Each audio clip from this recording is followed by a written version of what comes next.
Welcome back to Green and White. Today I'm in Waihi to show you Cheyna's colorful garden. Cheyna's love for gardening comes from her childhood. Her parents and her grandparents are great gardeners, and in this property she's taken her garden to the next level by growing beautiful flowers and making gorgeous flower bouquets and sharing them with others. Let's take a look together and hear the story from her.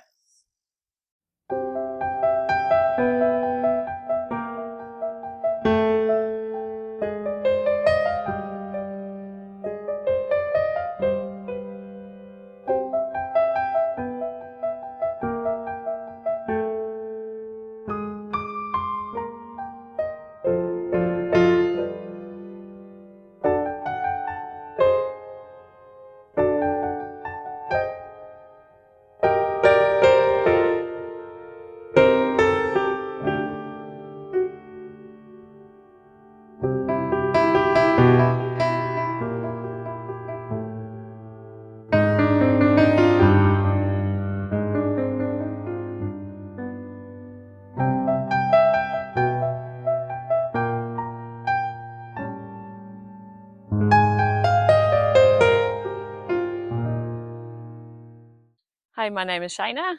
I live here in Waihi.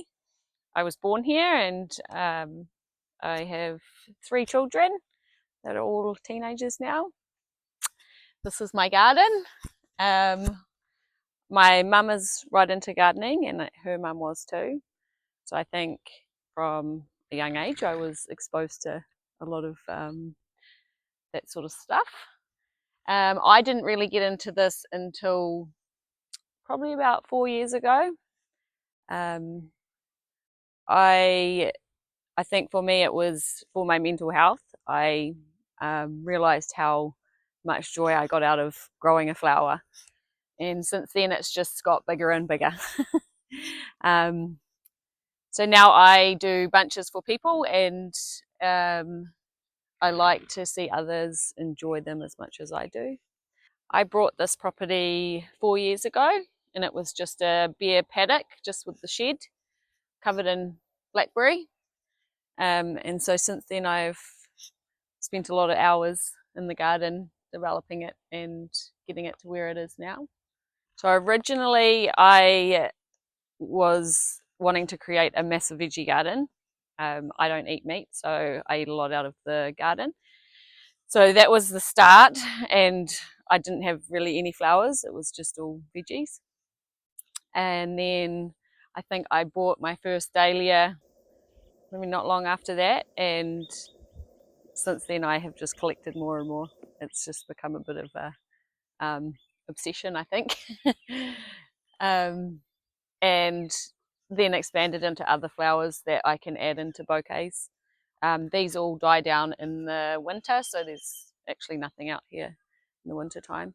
They come up around, well, we plant them around September and they start coming up in end of November into December, and they'll carry on until autumn, when then they'll start to die off and I'll leave them in the ground and then they'll come back up again. So this is where I first started my first veggie gardens. um, I try to grow, not that it's very good this year because my focus has been flowers, but I still try and grow as many things as I can and things that we eat a lot of. Um, I think at the start, the majority of it was just vegetables and the flowers have started taking over. But it's also good having all the flowers within the veggie garden for the bees and the good bugs.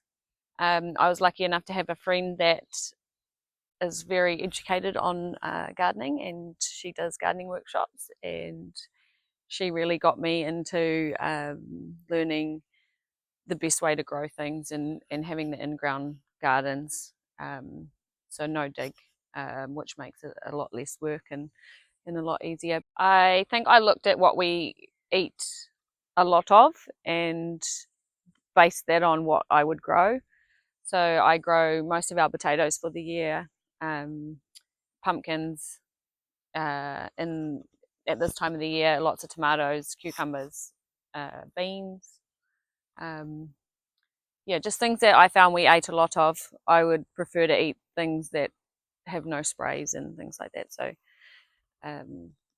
yeah, and as many fruit trees as I can. We eat lots of fruit, so anything that I could find, I planted.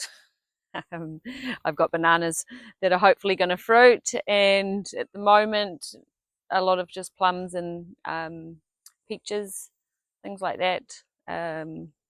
Yeah, lots of lemons and mandarins and things that try and spread out the grow like the season so that we have stuff to eat all year.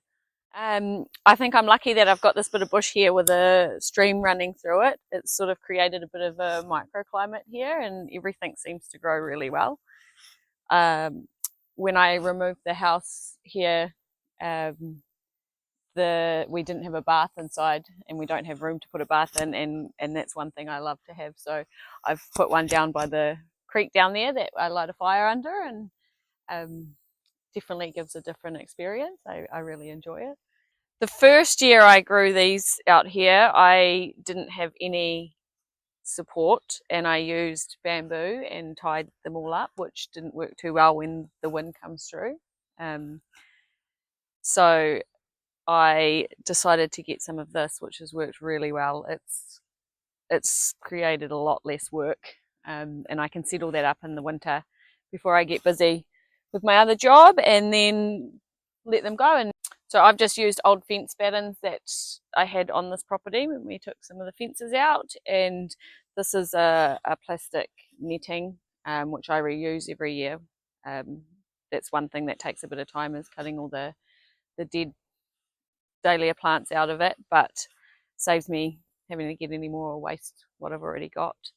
I think I was lucky that my partner had a digger and he spent a lot of time landscaping the land. I did a lot of the physical work with removing a lot of the weeds and blackberry, which I don't mind. I don't mind a bit of hard work. So originally I didn't plan on selling bouquets. I just did it. I like to be able to pick the flowers for myself and give them away to others.